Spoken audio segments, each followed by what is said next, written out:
నేను చాలాసార్లు చెప్తాను, మళ్ళీ చెప్తాను. ఓకే, నా తర్వాత మా సిస్టర్ ఉన్నది చెల్లాయి, వాళ్ళ యొక్క హస్బెండ్కి రోడ్ యాక్సిడెంట్ జరిగింది.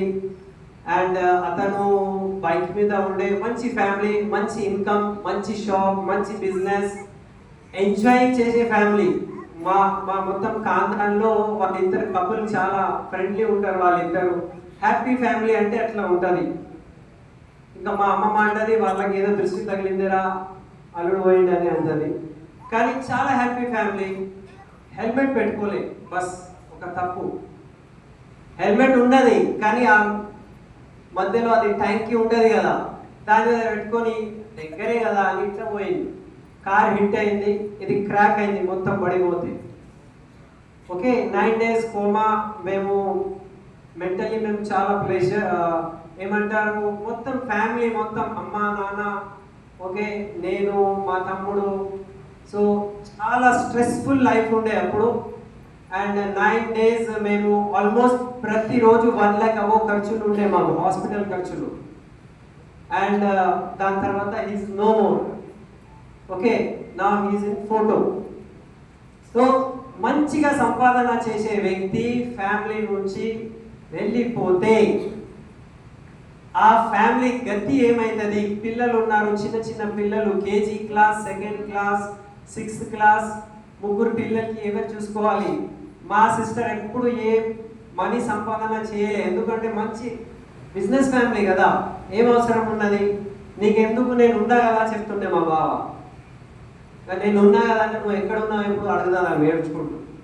ఓకే, సో సంపాదన చేసే వ్యక్తి ఫ్యామిలీ నుంచి జీరో అయిపోతే మొత్తం ఫ్యామిలీ జీరో అయిపోతుంది. అరే భర్త పోయిండు, ఆ దుఃఖమే వేరే. ఇప్పుడు బ్రతకాలి ఎట్లా, అది దానికన్నా చాలా భయంకరమైన ప్రాబ్లం. అది బ్రతకాలి ఎట్లా? రోజు ఖర్చులు, చదువు, ముస్లింలు ఉన్నారు, అమ్మ నాన్న ఉన్నారు, ఎట్లా బ్రతకాలి, ఏంటిది కదా. సో అప్పుడు మాకు ఒక పాయింట్ అర్థమైంది, మేమిద్దరము జాబ్కి వెళ్తున్నాము, మాకు ఏదైనా అయితే మా ఇద్దరు పిల్లలకి ఎవరు చూసుకుంటారు, అది మాకు అర్థమైంది. అందు గురించే మా శాలరీస్ చాలా బాగుండే, మంచి ఇన్కమ్లో ఉండే మేము. అయినా కూడా ఇంకొక సోర్స్ ఆఫ్ ఇన్కమ్ ఉండాలి, దానికి అంటారు ప్యాసివ్ ఇన్కమ్, ఫ్యామిలీ సెక్యూరిటీ ఉండాలి.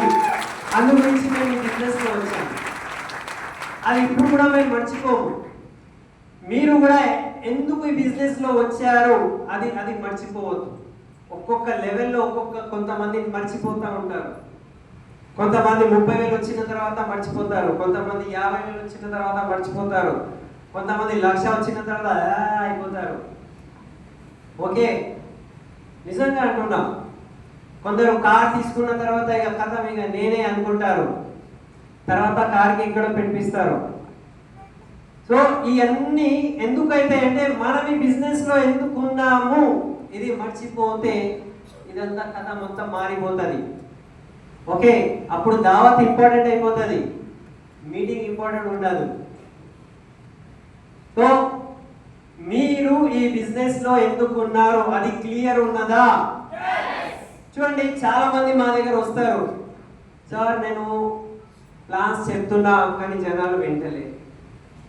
ఓకే, జాయిన్ అయ్యారు, ప్రొడక్ట్ కొంటలే, ప్రొడక్ట్ కొన్నారు కానీ మళ్ళీ సిఎన్సి చేస్తలే, నేను మీటింగ్కి పిలిస్తే వాళ్ళు రావట్లే. ఓకే,